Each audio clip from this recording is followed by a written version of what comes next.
আজকে যে ঘটনাগুলো ঘটলো এগুলো নিয়ে কিছু কথা বলি আর এদেরকে কিছু গালিগালাজ করি। কখনো আমি গালিগালাজ করি নাই ভিডিওতে কখনো। আজকে এগুলা দেখে গালিগালাজ না করে থাকতে পারতেছি না। আমার মুখ শুলাইতেছে আজকে, মানে এরকম ঘটনাগুলো আজকে দেখি আমি বিশ্বাস করতে পারি না যে এই ঘটনাগুলা আজকে ঘটে গেছে। চলুন প্রথম একটি দেখে আসি, একটি মার্কেটের সামনে কি ঘটনাটা ঘটাইলো।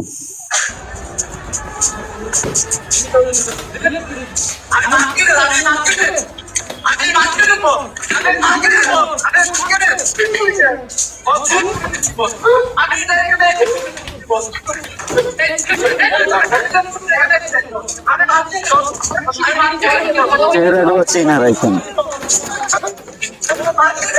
কেন? তোরা আকাম চুদাইতে পারবি খানকির ছেলেরা, তোরা আকাম চুদাইতে পারবি না, সেগুলো ভিডিও করতে পারবে না শুয়োরের বাচ্চারা। দেশটা কি তোর বাপের রে? তোর বাপের দেশ পাইছস? তোদেরকে যখন আগুন দিয়ে পুইরা ফেলায় তখন এদেশের কিছু মানুষ, সুশীল সমাজের কিছু মানুষ তোদের জন্য আফসোস করে। তোদের মতো কুলাঙ্গাদেরকে আগুন দিয়ে পুড়িয়ে ফেললে তো আফসোস করার কথা না। তোরা যে কাজগুলো আজকে করতেছিস, আওয়ামী লীগের আমলে যে কাজগুলা করছস, এখন আবার সেই ফেসিবাদী জায়গায় তোরা আবার ফিরে গেছস। চলুন আবার একটা ভিডিও দেখি। চিন্তা করেন, চিন্তা করেন কোন জায়গায় পিটান দেয়। এই ছেলেটা ছাড়াইতে লইছে, পরে আরো দুইজনের ঠেলে এখান থেকে পাঠিয়ে দিল। চিন্তা করেন, এ হলো আজকের ঢাকার প্রশাসন।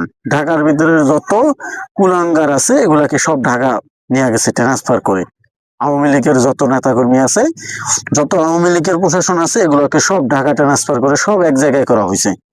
দেখেন, আর কি প্রশাসন, আর কি প্রশাসনের লোক হতে পারে? ওর মতো কুলাঙ্গার যদি এভাবে এরকম অশ্লীল অঙ্গভঙ্গি দেখায় যদি এদেশের ছাত্র জনতাকে, ওরে তো পাড়ায় মেরে ফেলার উচিত।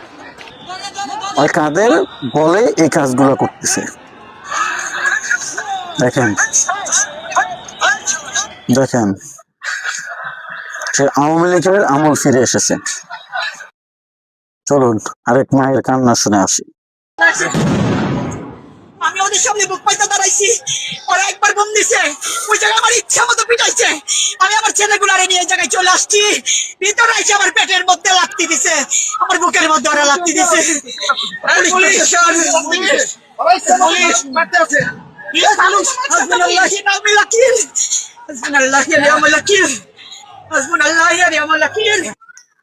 এই কাজগুলো একমাত্র ছাত্রলীগ এক সময় করত, আবারও সেই ছাত্রলীগ ফিরে এসেছে পুলিশের ভেষে। এই কাজগুলা করতে পারেছে কাদের জন্য জানেন?